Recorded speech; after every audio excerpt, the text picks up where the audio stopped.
Sanbanani guys, welcome back to yet another video, and we are speaking about the latest episode of Sibongile and the Dlaminis. So guys, this episode starts off with uVuma benoKhuzwayo. They are ngaphandle, they are outside the house. Bamangela ukuthi umsindo wani ebusuku. Kanti guys, induna ifikile kwaMbambo ney'nkomo zakhe. Imagine iy'nkomo ezilethwa ebumnyameni guys. So uNokhuzana, induna, when he sees uMbambo, he's like, how Mbambo? He's even looking happy there. Angazi ukuthi ukuthi uMbambo ujabulile to see so many cows in his yard.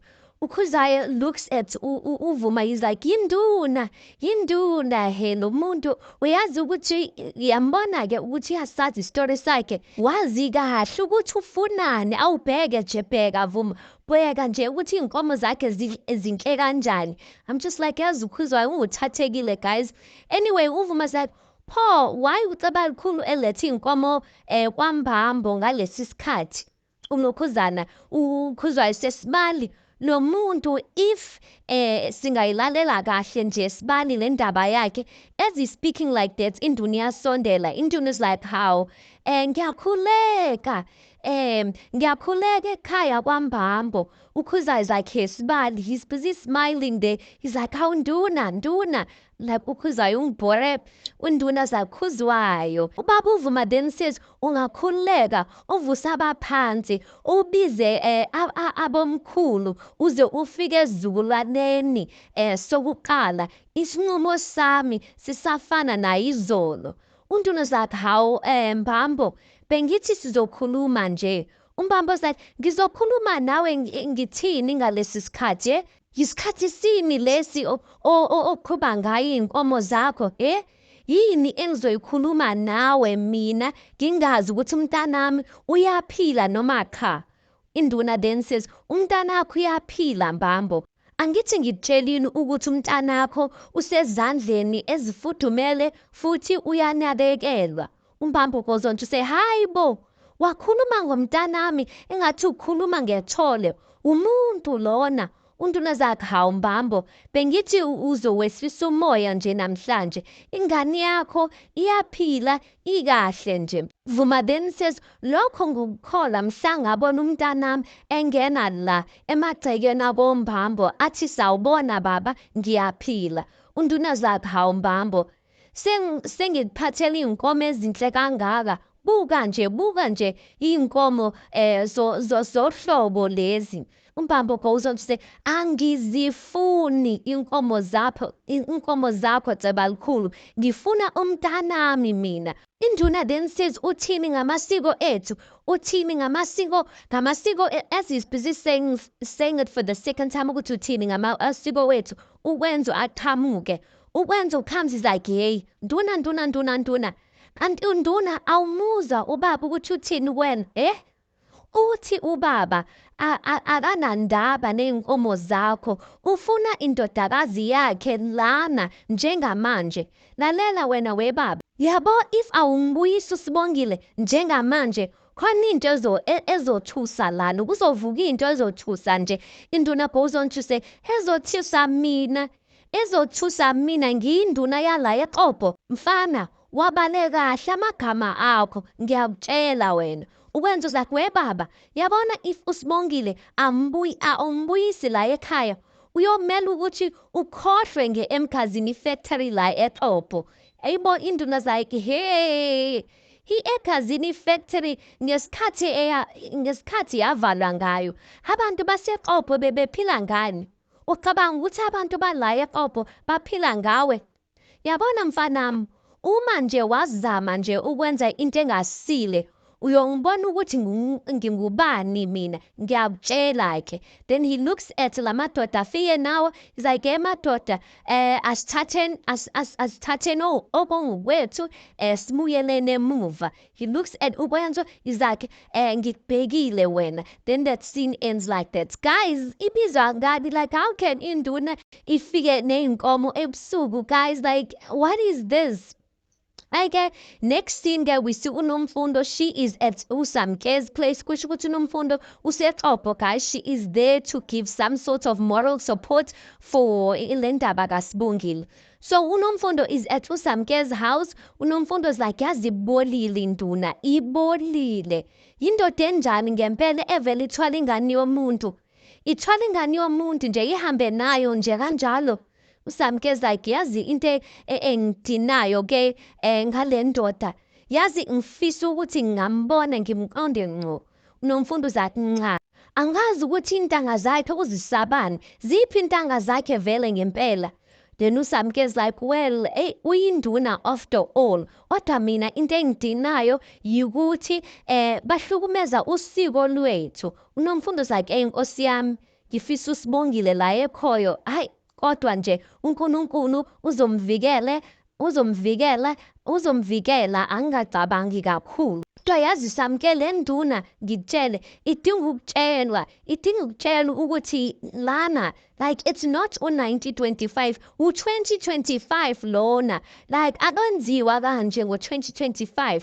Then uSamke says udinga ukutshelwa ngempela ngempama kodwa. Then that scene just ends. Like, everyone is angry over this thing, guys. They just want uSibongile to come back.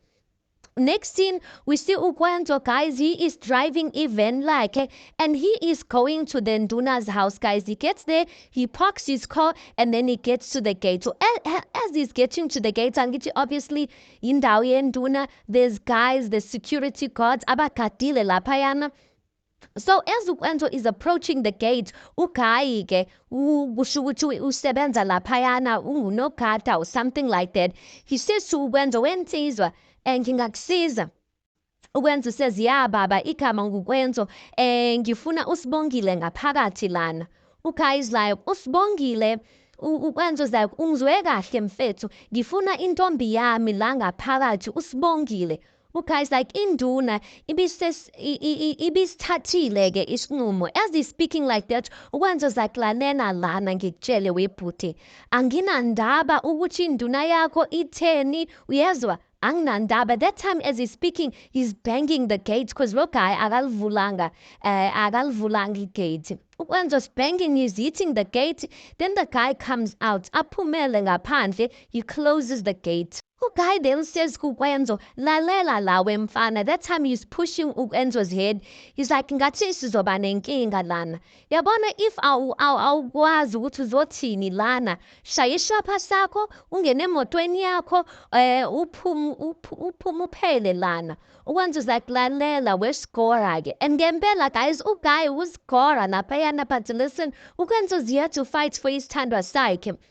uKwenzo's like, lalela wesigora, angiyindawo ngaphandle wesithandwa sami. Uyangizwa ngithini? uGayi then says ukuthi bafethu ake nisondeleni ingathi sizoba nenkinga lana. Next thing, guys, there are other guys, 3 other men who come basondele ngempela because lo uGayi uyabona ukuthi uKwenzo uze ngamandla, guys. Then uGayi continues to say kuKwenzo, ngithe thatha ishwapha sakho uhambe lana. uKwenzo's like, angiyindawo ngaphandle wesithandwa sami. Uyangizwa ukuthi ngithini kuwena? uGayi then says ukuthi lento ikabili ke. Singayenza ngendlela elula noma singayenza ngendlela enzima. That time those other 3 guys, they are surrounding uKwenzo. The guy goes on to say kuwena ke mfana ukuthi zikhetheni ukuthi which way you wanna do it. So uKwenzo yabona ukuthi hayi vele, like, he's outnumbered. uKwenzo just decides to walk away. So as he's walking away, then lo guy says, yes, vele hamba wena mfana omncane. Yo, once uKwenzo hears that word, guys, mfana omncane, uKwenzo comes back. He comes back. uKwenzo tries to throw in the guys to the guy lesigwara wakhona. usigwara wakhona, guys, ashaye uKwenzo one man. That time the other guys abayingeni, they're not hitting uKwenzo. That sigwara, guys, shy, and it looks like he broke uKwenzo's arm. uKwenzo uyakhala laphayana because usigwara is like hitting him.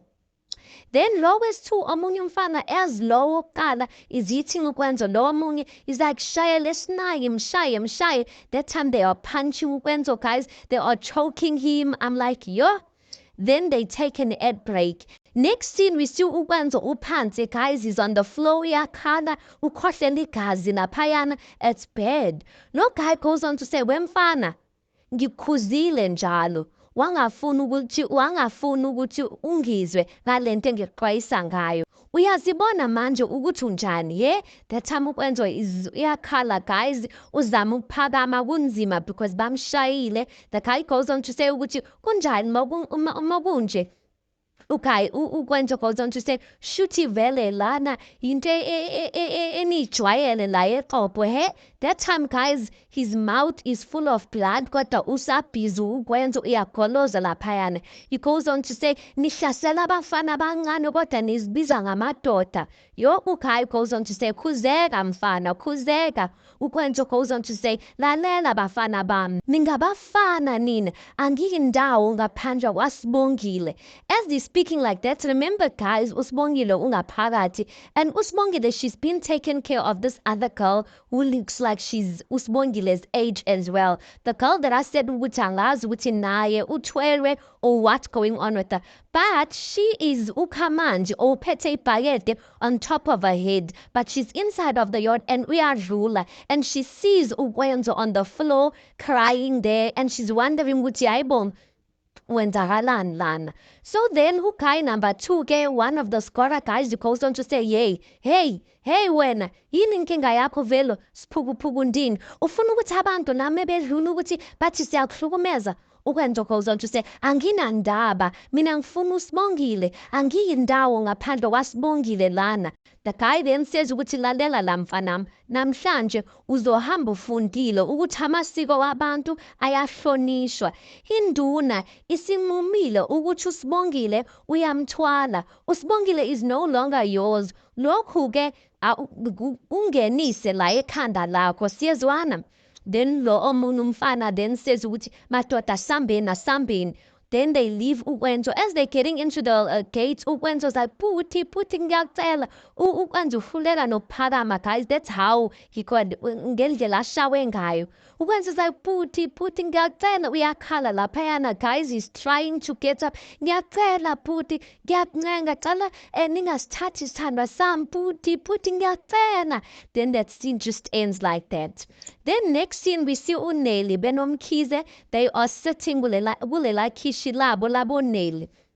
So umkhize like sithanda sami ngiyaxolisa ngendlela engiziphathe ngayo ekuseni. So ekuseni, guys, what happened ukuthi uNelly, she was trying to speak to umkhize, kodwa umkhize wamshaya ngecurrent because remember yesterday bebemhleka ngendaba yokuthi uNelly akakhulelwanga. So umkhize is apologizing for the way he acted earlier on. So umkhize goes on to say ukuthi kodwa ke ngiyajabula sithanda sami ukuthi siphinde sahlala phansi sizothola ithuba lokuxoxa ngekusasa lethu ke nangendaba yeingane. uNelly goes on to say ngiyabuzwa mayelana nalokho Mkhize, mina ngifisa ukwazisa ukuthi mina angikho ready yokuthi ngibe nengane okwamanje. And then umkhize's like, angiqondi ke manje Nelly, like isikhathi waits for no man. uNelly's like, ngiyakwazi lokho kodwa mkhize mina ngisesemncane and angithandi ukuthi sikhulise ingane yethu ngemali esiyithola lana. Umkhize goes on to say ukuthi yazi kumina uzwakala ngathi ungumuntu nje owenza ama-excuses. Ziningi kabi ingane ezazalelwe enhluphekweni engaphezu kwalena esibhekene nayo, kodwa ke ziyakhula zibe odokotela. Angikuza mina lento oyishoyo. uNelly like, mkhize uqonda ukuthini?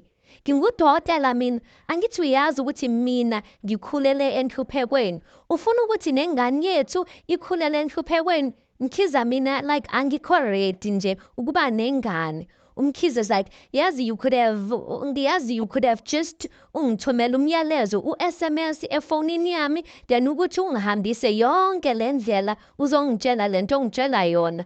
uNelly's like, ngiyaxolisa kodwa ngiyacela ukuthi sithathe i-relationship yethu seriously sikhulise sime kancane nje ngendaba yeingane. Ngiyacela Mkhize, engicela wazi ukuthi ngiyakuthanda. Shame uNelly yazincengela.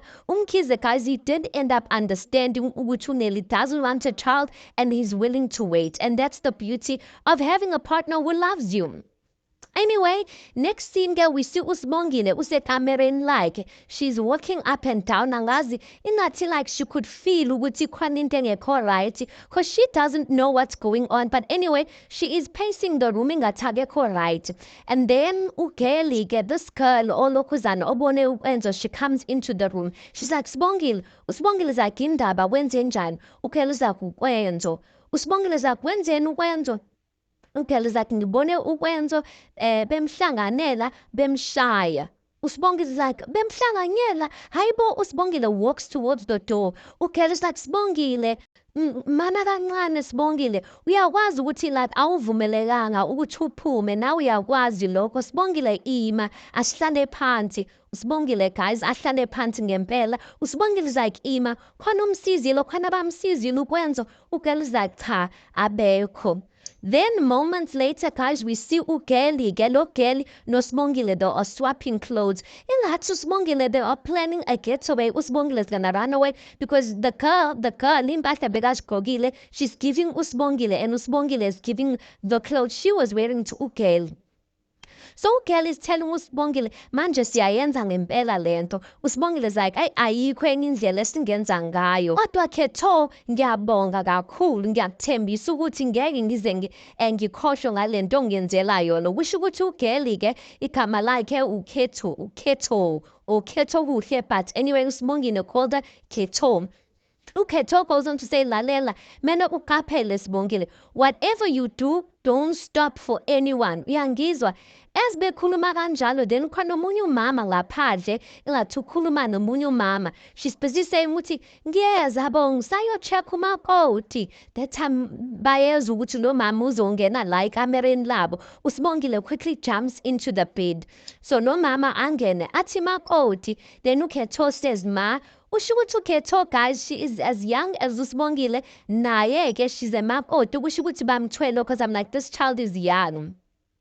Then uma wakhona-ke, she goes on to say, ngaba konke kuhamba kahle. uKetho says, yebo ma, ukuthi bengizobheka uSibongile ukuthi ukahle yini. Then uma then says, oh, ayike lungiselani ke ngizingane zami isikhathi sesishayile. She's trying to say lungiselani ukuthi nizolala because it's late already. Then uKetho says, yebo ma. As uKetho says, yebo ma, then uma wakhona-ke, she gets out. uKetho avala umnyango. uSibongile jumps out of the bed and then they continue, guys, to switch clothes. Kusho ukuthi they are planning ukuthi uSibongile must escape, but I'm just like, at this point uSibongile shame, guys. uSibongile gathi ulandela amabhadi, and it's sad, guys, because it's sad ukuthi impilo zabanye abantu vele zinje, guys, ukuthi amabhadi, it's one thing after another thing. And I have a feeling that uSibongile might not be successful in this getaway, you guys. I feel like usazoshuba, guys. But anyway, that's where the episode ends. Tell me, you guys, what's your thoughts on this? Please do make sure you like the video. Please do subscribe. It is absolutely for free of charge, guys. Please also do make sure you watch the ads. That is just your way of showing support towards the channel. And yeah, I'll see you guys in the next one.